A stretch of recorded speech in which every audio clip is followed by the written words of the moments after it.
ನಮಸ್ಕಾರ ಸ್ನೇಹಿತರೆ. 1 ಕೋಟಿ ರೂಪಾಯಿ ಲಾಟರಿ ಹೊಡೆದರೂ ಆ ಹಣ ಕೈಗೆ ಸಿಗದೆ 10 ವರ್ಷಗಳಿಂದ ನ್ಯಾಯಕ್ಕಾಗಿ ಹೋರಾಡುತ್ತಿರುವ ಒಬ್ಬ ಬಡ ಆಟೋ ಚಾಲಕನ ಕತೆ ನೀವು ಎಂದಾದರೂ ಕೇಳಿದ್ದೀರಾ? ಇದು ಯಾವುದೋ ಸಿನಿಮಾ ಕಥೆಯಲ್ಲ.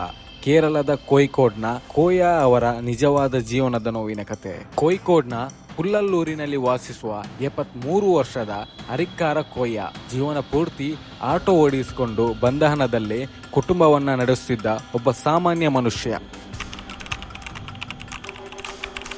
ಕೋಯಾ ಅವರು 2016 ಜುಲೈ 9 ನಡೆದ ಕಾರುಣ್ಯ ಲಾಟರಿಯಲ್ಲಿ ಮೊದಲ ಬಹುಮಾನವಾದ 1 ಕೋಟಿ ಗೆದ್ದಿದ್ದರು. ಅವರ ಟಿಕೆಟ್ ಸಂಖ್ಯೆ KE454045. ಫಲಿತಾಂಶ ನೋಡಿದಾಗ ಅವರ ಸಂತೋಷಕ್ಕೆ ಪಾರವೇ ಇರಲಿಲ್ಲ. ಹಲವು ವರ್ಷಗಳಿಂದ ಕಷ್ಟಪಟ್ಟು ದುಡಿದಿದ್ದ ಅವರಿಗೆ ಈಗ ಜೀವನ ಸುಖವಾಗುತ್ತದೆ ಎಂದು ಭಾವಿಸಿದರು. ಆದರೆ ಅವರ ಜೀವನದಲ್ಲಿ ನಡೆದ ಒಂದು ಸಣ್ಣ ಘಟನೆ ಎಲ್ಲವನ್ನೂ ಬದಲಿಸಿಬಿಟ್ಟಿತು.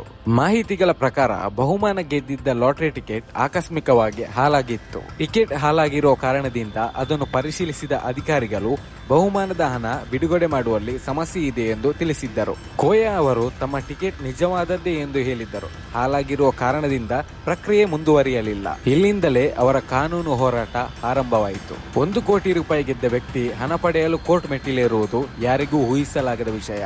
ಕೋಯಾ ಅವರು ಹಲವು ಬಾರಿ ಸರ್ಕಾರಿ ಕಚೇರಿಗಳಿಗೆ ಹೋದರು, ಅಧಿಕಾರಿಗಳನ್ನು ಭೇಟಿಯಾದರು, ಬ್ಯಾಂಕಿಗೆ ಹೋದರು, ಕಾನೂನು ಸಹಾಯ ಪಡೆದರು. ಆದರೆ ವರ್ಷಗಳು ಕಳೆದರೂ ಸಮಸ್ಯೆಗೆ ಪರಿಹಾರ ಸಿಗಲಿಲ್ಲ. ಈ ಹೋರಾಟದ ಮಧ್ಯೆ ಅವರ ವೈಯಕ್ತಿಕ ಜೀವನವು ಸಂಪೂರ್ಣ ಬದಲಾಯಿತು. ಒಂದು ಕಾಲದಲ್ಲಿ ಆಸ್ಪತ್ರೆಯಲ್ಲಿ ಕೆಲಸ ಮಾಡುತ್ತಿದ್ದ ಕೋಯಾ ಅವರು ಕಾನೂನು ಹೋರಾಟ ಮತ್ತು ಆರ್ಥಿಕ ಸಮಸ್ಯೆಗಳ ನಡುವೆ ತಮ್ಮ ಉದ್ಯೋಗವನ್ನು ಕಳೆದುಕೊಂಡರು. ಆದಾಯ ಕಡಿಮೆಯಾಯಿತು, ಸಾಲಗಳು ಹೆಚ್ಚಾದವು, ಕುಟುಂಬದ ಪರಿಸ್ಥಿತಿಯು ಕಷ್ಟಕರವಾಯಿತು.